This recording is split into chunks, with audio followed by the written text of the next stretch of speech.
You wanted the best. You've got the best podcast. The hottest podcast in the world. The Chris Voss Show, the preeminent podcast with guests so smart you may experience serious brain bleed. The CEOs, authors, thought leaders, visionaries, and motivators. Get ready. Strap yourself in. Keep your hands, arms, and legs inside the vehicle at all times, because you're about to go on a monster education roller coaster with your brain. Now, here's your host, Chris Voss. Hi, folks. It's Voss here from thechrisvossshow.com, thechrisvossshow.com. Welcome to the big show. I had to go along there so I could get the audience pressing the button to tell them to clap and everything. And as always, we do the Chris Voss Show in front of no audience, other than the wonderful guests we have on the show as well. But the rest of the audience is pretty much the 7 other personalities that are in my head. So there's that. I don't know what that means. Once again, another joke that sounded good in my head and died. So there you go. As always, folks, we have the most amazing authors. We have a returning author, and she's done a plethora of really cool books, not just a bunch of books, a plethora of really good books. Many of you are going to have to Google what that means, and I don't know what it means either in the definition, but plethora just sound like the most appropriate word. She's done multiple books, including those of a Star Wars trilogy for Lucasfilm, sports autobiographies, et cetera, et cetera. So we're going to get to her in a second. She's a returning guest on the show.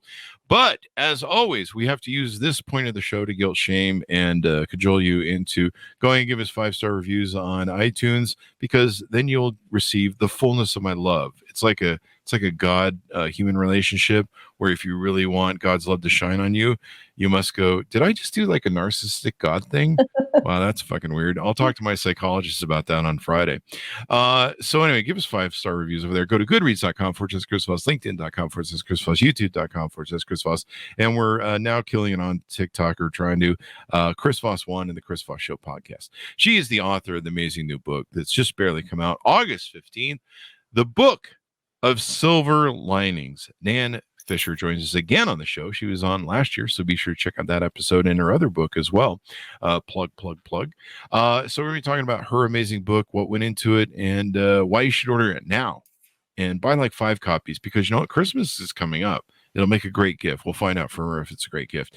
Nan Fischer is the author of Some of It Was Real and the Book of Silver Linings. I believe Some of It Was Real is an autobiography of my life, isn't it? Some was real, some it was highly imagined, and the rest of the time I was drunk or high. I'm not sure what that means either. She's the author of young adult novels, When Elephants Fly. That's also an autobiography of my life. And The Speed of... There's too much vodka. No, I'm just kidding. I'm sorry, Nan, I'm butchering all your titles. The Speed of Falling Objects, under the name Nancy Richardson Fisher. A Star Wars trilogy for Lucasfilm, and 6 sport autobiographies, ranging from, I'm going to butcher that name, Monica Seles to Apollo Antonono and Correct. Julie Crone. Did I get those names right? You did. I skipped one. So there you go. So welcome to the show, Nan. How are you? I'm doing well. Thanks so much for having me back. And thanks for coming. Congratulations on another new book that's killing it. Give us your .com so people can find you on the interwebs. Sure. nanfisherauthor.com, and you can find me on Instagram at nanfisherauthor. There you go. So you've written a lot of great books. What motivated you want to write this one? Well, I've always wanted to tell a little bit of a ghost story, a story with hints of reincarnation. The first thing that motivated me, though, was my husband, when he proposed, gave me an antique engagement ring. And I've always wondered about the women who wore that ring before me and what their lives were like. So that was kind of the first seed that started the idea of writing this story. I've also always been a people pleaser in my life. So I wanted to write a story for people like me who maybe aren't paying attention to their own wants and needs, and kind of trying to figure out a way to motivate them to think of themselves a little more so that they can find their own version of their happily ever after. There you go. So why did you title it The Book of Silver Linings? Well, for me, in my life, finding and being a silver lining is hugely important. I think being a silver lining is even more important than finding the silver linings in your life. I think it's important to reframe always in your life and try and figure out what's positive about a situation. But I found that being a silver lining in life gives you way more than you give to other people. So it's a thread that runs through the whole story about finding and being silver linings in life. And there's the other thing that really motivated me to write this story is my love of animals and my support of animal rescue. I think animal rescue, there's no better way to be a silver lining than to help find animals who need you and give them a second chance. There you go. I've been referred to as a lead linings person, but that's a different story.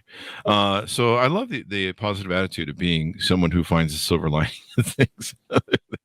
It's not always easy, that's for sure. And I know for my character Constance in this story, she has a very difficult past in childhood, and those are things she needs to overcome. And giving to other people is one of the ways that she ultimately finds her raison d'etre and passion and discovers true love. There you go. I mean, it's one of those things where if you have gratitude and you give to other people, it sometimes pays better than just having hate and anger, which is my issues. I'm seeing my psychiatrist on Friday about. That's the callback joke. Well, maybe the book of silver linings will motivate you. I need it. Yeah, I need to read your insights and learn clearly. In fact, before I was called the lead linings person, I was called the asbestos popcorn ceiling person, but they had that removed. Well, anyway. Then you need the book of silver linings. I don't know where we're doing meningitis or meningitis jokes or whatever those commercials are you see the attorney on CNN all the time.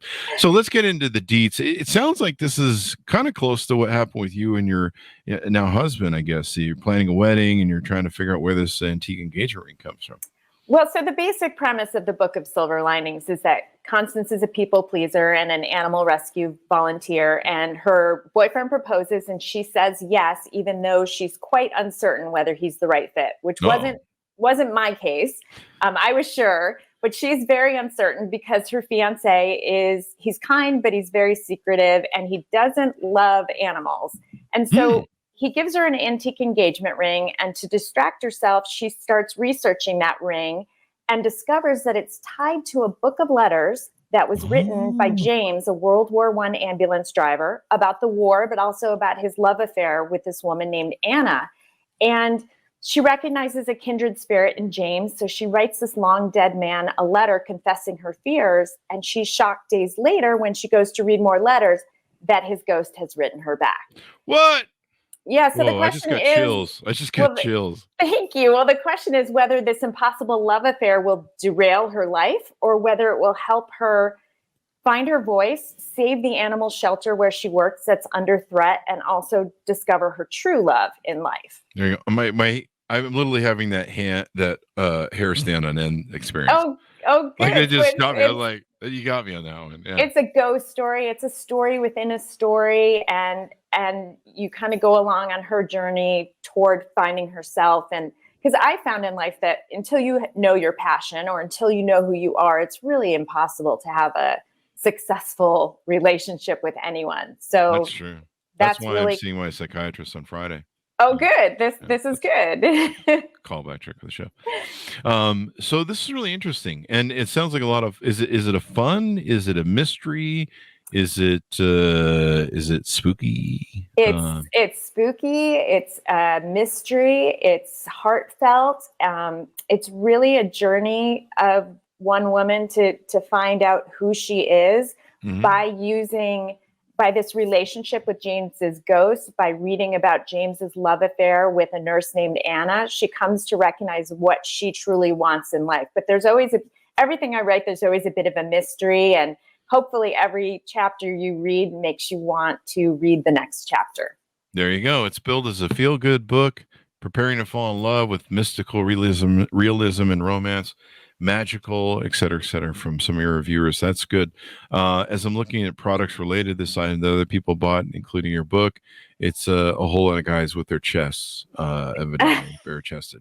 Yeah, I don't know what's happening with the feed because it's not like that at all. But I think if you're a fan of Colleen Oakley or Ashley Poston, then stories with a bit of magic in them, then it's the right kind of book for you. There you go. It sounds like a lot of interesting fun. Hey, so did you think about, I'm sure this doesn't have in the book, and of course you can't tell us what happens in the middle and the ending, but is there any chance that maybe she falls in love with the ghost and breaks up with the guy?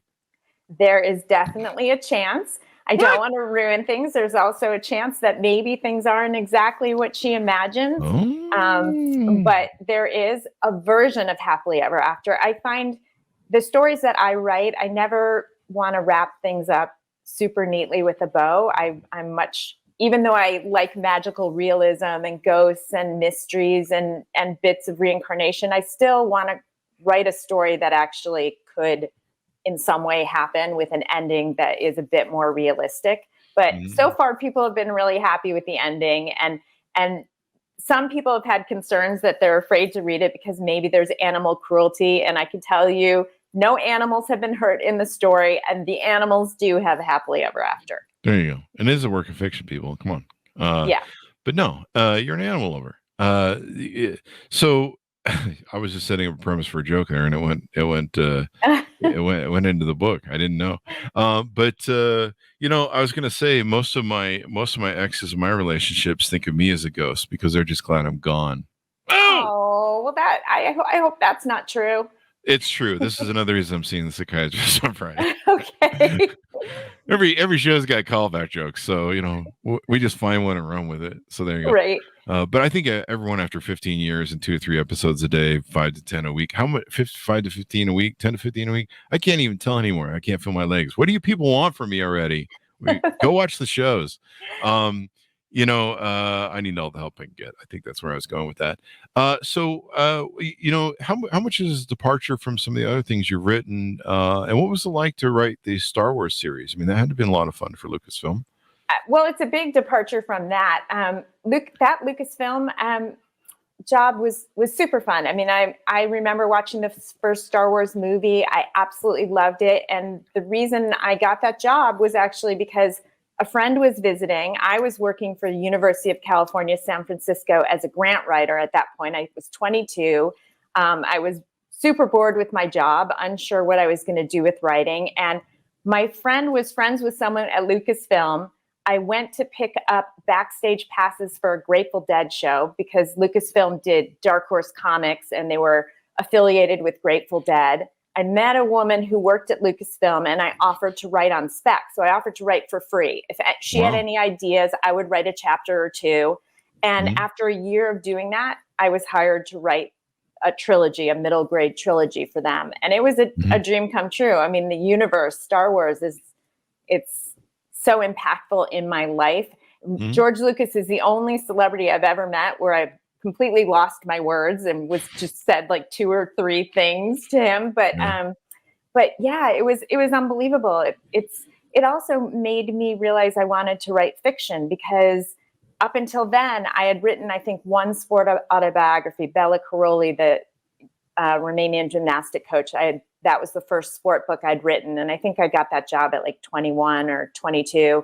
And I realized after doing the Star Wars books that fiction is what I wanted to write. And it took me a little while to make the leap to writing my own fiction. But that was the first start of realizing I could do it.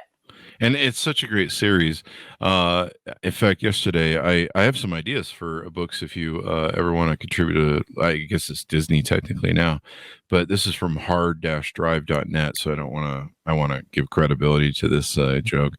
But I just posted this 12 hours ago on my Facebook, and I guess it's a play on Disney's trying to come up with new stuff to serve the audience.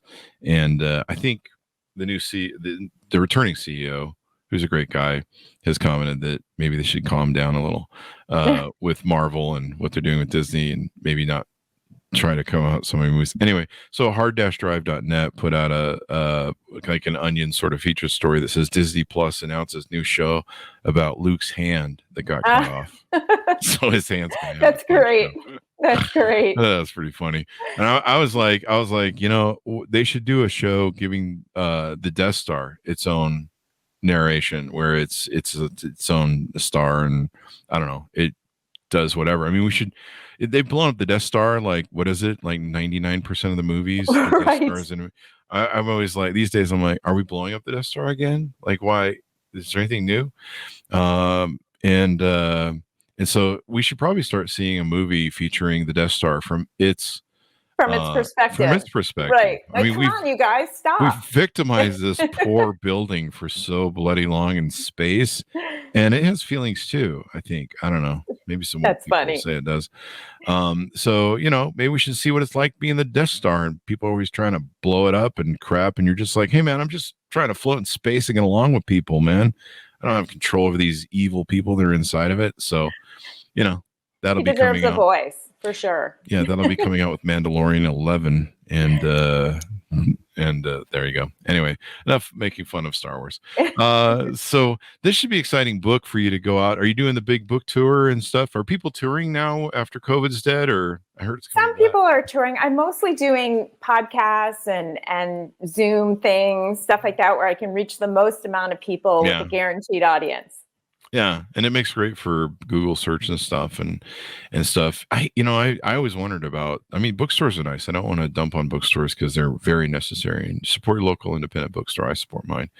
But I always wondered sometimes about the smaller. And I'd see somebody sitting in a room with like 20 people, and I'm like, you traveled there and spent 4 hours in an airplane to go talk to 20 people? But I don't know, man. It's whatever. Well, I think part of it is that writing is so solitary. So any opportunity that you get to actually be live with people or face to face with people, I think authors like to take that opportunity because it feeds our soul. You write a book for so long and you're just sitting alone in your room for a year during the process. So, and especially now, because now with COVID, you don't fly to see your publisher as much or your editor or anything. You just talk to them on the phone. So face-to-face is really wonderful. Plus you're meeting with your fans. So that's probably a lot funner. Meeting people who really care about, their fan base. So there you go. I'll fly anywhere to meet 20 of my fans, as long as you people bathe beforehand.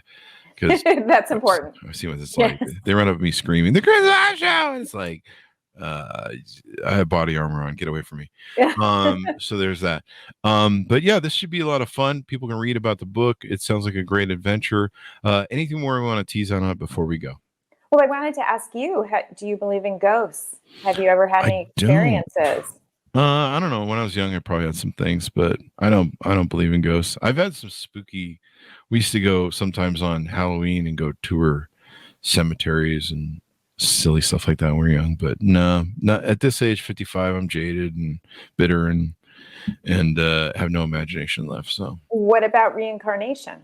No, I don't believe in reincarnation. I'm a hardcore atheist, but I mean, if other people do, then that's cool. Yeah. I like the idea of it. I don't know what I believe in, ghosts, reincarnation, psychics, but my husband, one of the other inspirations for the Book of Silver Lining, there's a photo of his grandfather with Franklin Roosevelt at the Naval Academy. They're standing side by side. Really? This is in 1941. And his grandfather was an officer in the Navy. And when I saw the picture, it's my husband. Exactly. Wow. I mean, it's my husband in a uniform, basically. And that was one of the other inspirations for the story. It kind of blew me away. And it was just a kind of a cool little seed and something that the Book of Silver Linings isn't about reincarnation, but there is a thread woven through that if you do believe in reincarnation, it gives you something to think about. Oh, there you go. Who's that one Hollywood gal who loves reincarnation? She has the red hair. She's been around for a million years. Oh, Melanie, not Melanie Gritt. No, the woman who was in that Jack Nicholson movie. I know who you mean. She's got to be in her late. But she's really big in reincarnation. Like that's her thing. Right. So, hey, I'd love to believe in reincarnation, right? I think we all would. Who doesn't want to I don't know. I don't want to do this. I don't want to do this again. I want to do something else. Well, you'd be someone else, so you'd have another chance. What are you saying? I blew this one? I don't know. That's what I'm talking to the psychiatrist about on Friday. Right. You're kind of leading me to believe you might have wanted to take some different steps in life. I don't know. I do wish if I could go back. Like I talked to my young nephew who's about 23 and, I'll hear him complain about something. He's like, dude, most of us at my age would trade lives with you in a heartbeat, especially if we could if we could transpose everything we've learned at this point and have it, oh my God, I would be a destroyer of worlds. Right. That's what we always say. Like, if we could just go back to our 20s, but know everything that we know now, wouldn't that be fantastic? Yeah, what's that old saying? Youth is wasted on the young. It becomes more and more true every year. Yeah. Like the appropriate thing of life should have been you start at old and then you go to young.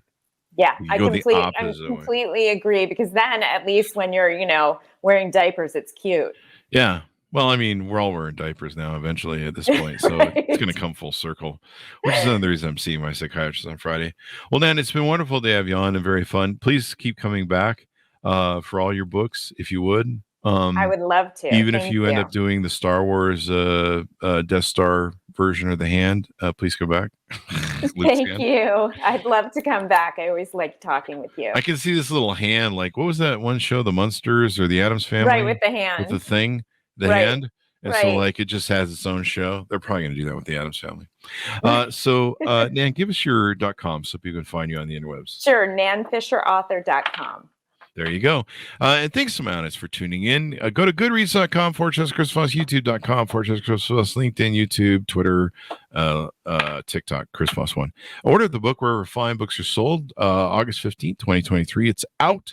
The Book of Silver Linings by Nan Fischer. And buy like 5 or 10 copies. This sounds like a great book you can give away for Christmas. So that's what you got to start thinking about, people. Always buy early. That way you have the Christmas gifts ready.